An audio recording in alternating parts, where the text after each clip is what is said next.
정말인가요? 내 이름은 종타쿠 오덕이죠. 우리 종타 여러분, 오늘 하루 어떠셨나요? 오늘은 인기 애니메이션 히메리 칼날의 통주 시나즈가와 사나미와 네이코가 러브라인이 생긴다면 어떨지에 대한 가상 시나리오 4부입니다. 이 영상에는 원작의 스포일러와 개인적인 견해가 있으니 그 점 유의하시길 바랍니다. 大丈夫ですか? 그럼 시작해볼까요? 저번 영상에서는 게냐가 오니가 된 과정과 사네미가 타마요를 만난 이후 하야노 루이를 퇴치하고 더욱더 12개월 사냥에 몰두하는 것까지 전개했었죠. 저번 영상을 보자 분들은 보고 오시는 게 이 영상을 이해하고 즐기는 데 수월하니 보고 오는 것 추천드리고요. 이 가상실험 컨텐츠는 원작의 고증을 철저히 떼가는 매끄러운 진행이 않기 때문에 어느 정도의 설정으로나 능력치 보정은 이해해 주셨으면 좋겠습니다. 그럼 오늘의 가상 시나리오 시작하겠습니다. 사네미와 탄지로 네이코는 루이가 말했던 대로 하얀일의 오니가 있는 무한열차에 탑승하게 되었죠. 오니가 이 열차에 있다는 것에 사네미는 곧바로 열차를 뒤지시하겠는데 얼마 지나지 않아 두 마리의 오니를 발견한 후 그대로 그들의 목을 베어버렸습니다. 한바탕 소동이 있고 난 후에 탄지로는 아무래도 루이가 거짓말을 친 것이 아니냐며 그래도 이곳에 있는 오니들을 대체했으니 다행인 것 같다고 했죠. 사네미는 역시 오니 자식을 믿는 게 아니었는데 라며 부들거리다가 결국 좌석에 앉게 되었고 곧이어 건편이와 건편하자 그들은 모두 잠에 빠지게 되었습니다. 열차 위에 있던 엠무는 씩 웃으며 귀살대 검사들은 미끼로 오니를 몇 마리 던져주면 그걸 퇴치하고 안심하게 된다며 꿈을 꾸고 있을 때 죽여주겠다고 했죠. 그렇게 어느 정도 시간이 흘러 이들이 꿈에 푹 빠졌을 때를 노려 엠무는 객실로 내려가게 되었는데 갑자기 엄청난 살기가 객실에 가득 차는 듯한 기분을 느꼈습니다.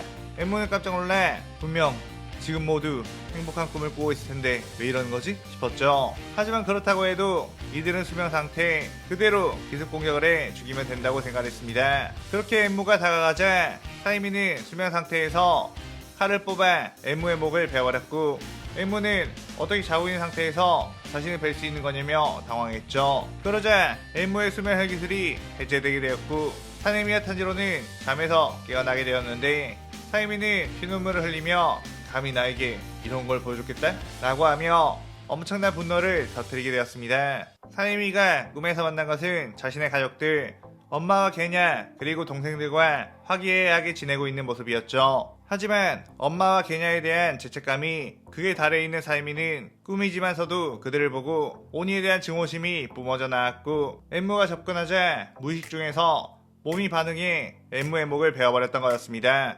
엠무는 하지만 이미 열차와 어느 정도 융합을 해놓은 상태였기에 곧바로 소멸하지 않았고 열차 내부로 들어가 촉수를 꺼내 그들을 압박하기 시작했죠. 그 탄지로 네이코 승객들로부터 그 촉수를 지켜냈고 사이미는 열차 곳곳을 바람의 욕으로 베어버리며 나아갔습니다. 그리고는 자연스럽게 열차의 맨 앞칸까지 도달했는데 사이미는 극도의 오니 증오 덕분에 본능적으로 오니의 급소가 어디인지를 알았는데 사이미는 그것을 자각하지 않고 그저 베어버릴 뿐이었죠. 그렇게 사이미는 바람의 호흡으로 열차의 맨 앞칸 부분을 통째로 베어버렸고 엠무는 저런 무지막지한 녀석이 있다고는 못 들었다며 분통해하면서 소멸해갔습니다. 사이미는 이걸로 하인의 피도 제치할 수 있었다며 빨리 다른 오니들도 죽여버려야 하는데 어디서 찾을 수 있을지 막막하다며 승리의 기쁨보다도 빨리 다른 오니를 죽일 생각만 하고 있었죠. 그런데 그때 어둠 속에서 엄청난 기기가 느꼈고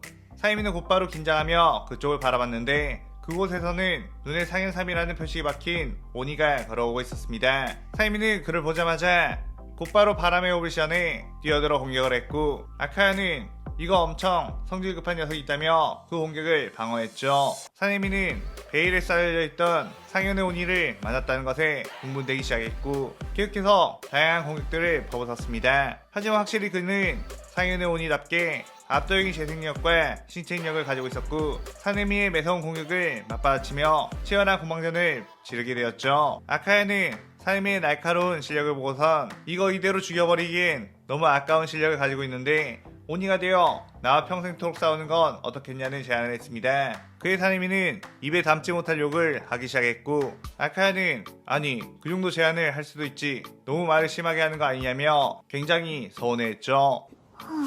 사이미는 오니 따위는 그저 베어 죽이는 게 내 사명 니석도 그저 배워 죽일 뿐이라고 뛰어들었고 다시 아카자와 사네미는 치열하게 맞부딪히게 되었습니다. 탄지로와 네이코는 그 압도적인 싸움에 도저히 끼어들 틈이 없다고 느꼈는데 아카야는 재미도 슬슬 다 봤으니 이제 죽여주겠다며 더욱 힘을 끌어모아 파괴사 공격을 퍼붓게 되었죠. 그의 사네미는 힘에서 밀리기 시작했고 온몸의 상처가 누적되기 시작했습니다. 아카야는 너 정도면 지금까지 만난 검사들 중에 가장 강한 것 같긴 하지만 인간으로서의 한계, 인간은 절대로 오니를 이길 수 없다는 것을 인정하라며 지금이라도 네가 아까 했던 욕을 사과하고 오니가 되겠다고 한다면 용서해주겠다고 했죠. 그의 사네미는 다시 한번 차마 입에 담지 못할 욕을 퍼붓었고 아카는 그의 발끈에 그대로 사네미에게 뛰어들었습니다.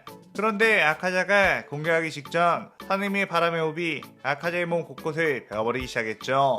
아카야는 무언가 이상한 상황에 빠졌다는 것에 당황했고 겨우 목이 베이는 걸 피하긴 했지만 자꾸만 어지러워 몸을 비틀거렸고 나에게 무슨 짓을 한 거냐고 소리쳤습니다. 사이미는 그의 크크크 웃기 시작했고 내 피는 희귀혈이라 오니 자식들이 맞게 되면 어쩐지 취해버리더라고. 그래서 지금껏 위기의 상황에서도 오니들을 전부 박살내버릴 수 있었다 라고 했죠. 아카야는 오니에게 어떤 영향을 주는 희귀혈이 있다는 소리는 들어보긴 했지만 이런 효과가 있다는 건 상상조차 하지 못했습니다.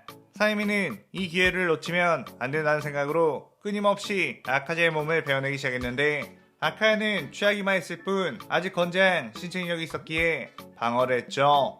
하지만 몸이 적응하는 것보다 누적되는 상처가 더 컸기에 이대로 가다간 목이 베이는 것은 시간 문제라고 생각한 아카자는 일단 도망을 가야겠다는 판단을 내리게 되었습니다. 그렇게 아카자는 모든 힘을 짜내 사네미의 반대 방향으로 손살같이 튀어나왔고 사이미는 싸움에서 얻은 데미지로 인해 그 빠른 속도를 주격할 수 없었죠. 아카야는 1대1의 싸움에서 진 것이 아니라고 저런 치사한 수를 쓰는 건 정당한 싸움이 아니기에 이건 자신이 진 게 아니라고 되뇌이면서 헉헉대며 도망을 갔습니다. 그런데 그렇게 도망을 가던 중 전방에 어떤 존재가 있다는 게 느껴졌는데 다행히도 다른 오니의 기운이었기에 안심을 했죠. 다른 귀달대 검사라도 있었다면 큰일 났겠다는 생각을 하던 아카자.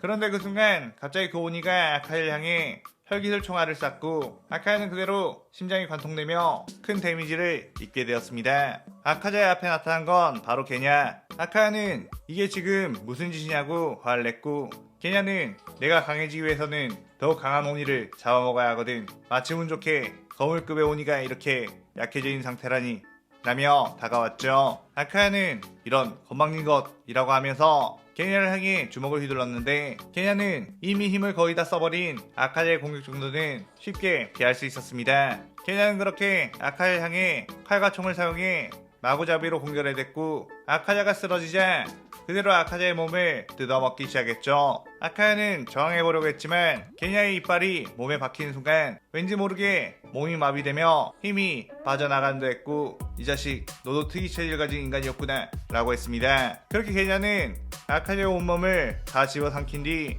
끌어오는 힘에 무아지경 상태가 되었고 이 정도의 힘이라면 비할대 검사들 특히 사네미와 만났을 때도 압도적으로 이길 수 있을 거라고 생각했죠. 사네미는 상현의 오니를 놓친 것은 아쉽게 되었지만 상현의 오니에게 자신의 피해 효과가 나온다는 것에 나쁘지 않은 결과라고 생각했습니다. 그런데 그때 탄지로는 네이지코의 상태가 조금 이상한 것 같다고 당황했고 네이지코에게서는 엄청난 기회가 내뿜어지고 있는 듯했죠. 사이미는 네이코뿐만 아니라 아까 아카자가 도망갔던 그쪽에서 다시 아카자의 기회가 느껴진다며 설마 회복한 후에 다시 온 건가?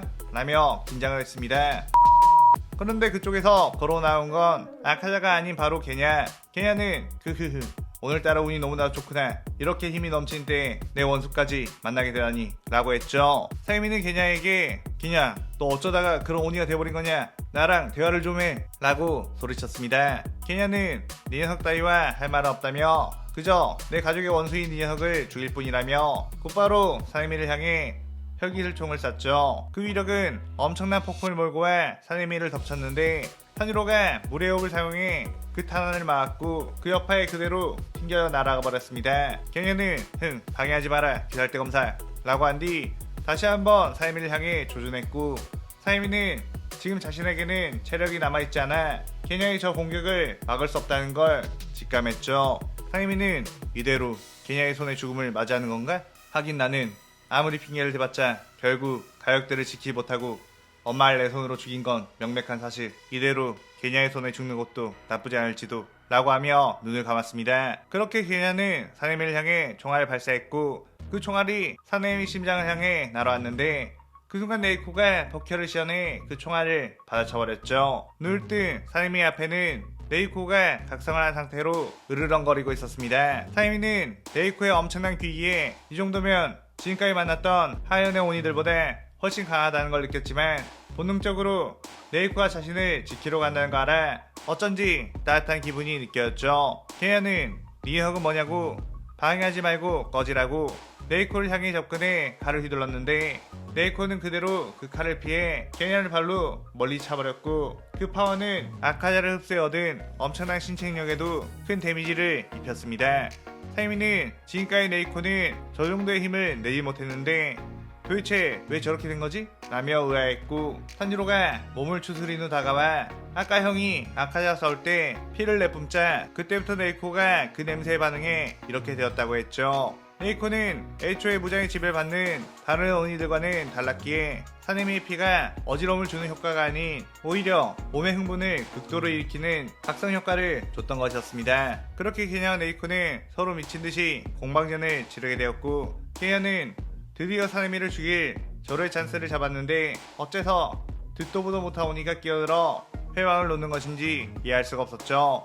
하지만 그때 탄지로가 게냐, 네이코 둘 다 그만해. 왜 친구끼리 이렇게 싸우는 거야? 라고 그러셨습니다. 게냐는 그게 뭔 소린가 했는데 네이코라는 이름을 듣자 뭔가 어린 시절 친하게 지냈던 난이가 얼굴이 떠오르기 시작해 주춤거리기 시작했죠. 그리고 네이코는 자신이 공격하기 전에는 먼저 공격하러 들지 않는 방어 위주의 싸움을 하고 있었고 게냐가 사님과 함께 있는 탄지로를 보니 어쩐지 어렸을 때 산속에서 사이미 탄지로가 함께 놀던 그 모습이 익숙하게 떠오르게 되었습니다. 게냐는 네이코, 탄지로?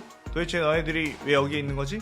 라고 했고 탄지로는 게냐 너는 부장에게 지금 이용당하고 있는 것이라며 제발 우리와 대화를 먼저 해달라고 소리쳤죠. 게냐는 어차피 너희는 예전에도 나보다 사임이랑 더 친했었기에 분명 또 사임이 편만 들게 뻔하다며 이제 나에게는 친구고 형제고 그 무엇도 필요하지 않다며 더욱 귀기를 쏟아냈습니다. 그의 사임이는 겨우 몸을 일으켜 게냐 쪽으로 저벅저벅 걸어갔고 자신의 손에서 칼을 놓은 뒤 게냐 나는 엄마와 너 그리고 네이코를 오니로 만든 무잔을 죽일 거다. 그리고 너와 네이코를 꼭 다시 인간으로 되돌리겠어. 그리고 나서 나는 네 손에 잠자코 죽어줄게 라고 소리치며 이 시나리오 4부가 끝이 나게 됩니다.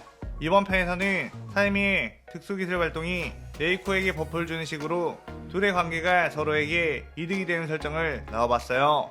오늘의 가장 시즌에 대한 감상평 많이 남기시고 다음 시나리오 5부도 많은 기대 부탁드려요. 오늘 영상 즐겁게 보셨다면 구독, 좋아요, 알림 설정 누르는 거 잊지 마시고요. 그럼 오늘은 이만 사요나라.さようなら。